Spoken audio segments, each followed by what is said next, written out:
I think that the IEBC has not done enough and should not be the one telling us the figures of those who turned up versus those that were expected. The reason being that it is not just enough to set up a desk, employ clerks, and expect would be first-time voters to turn out without providing the voter and civic education required to enable them appreciate why it is important to turn up and vote, to enable them understand and take up their civic duty. Because for every right, there is a civic duty. Now, these are young people who have never voted. I read some of the stories they were saying in the papers that, every time they vote, they don't see what the leaders do. They have never voted, so it's a lie.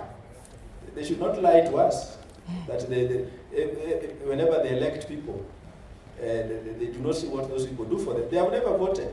These are minors who have just attained the universal suffrage.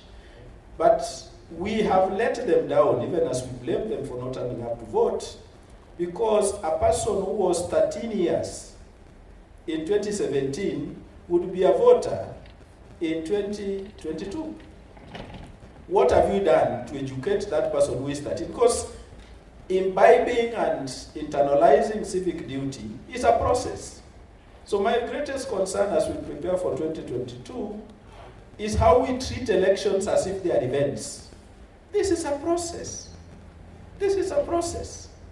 So voter education must continue from when we conclude one election and as we prepare for the next.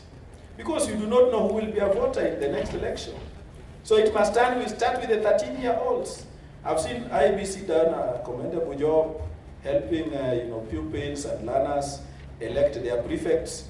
Now those people who are in standard 8, 7, who are 13-year-olds, would be voters in the national elections in the next. So do we accompany those presiding, when we preside over those elections of prefects and head boys and head girls, do we also educate them on why it is important to register at the national level as voters when the right time comes?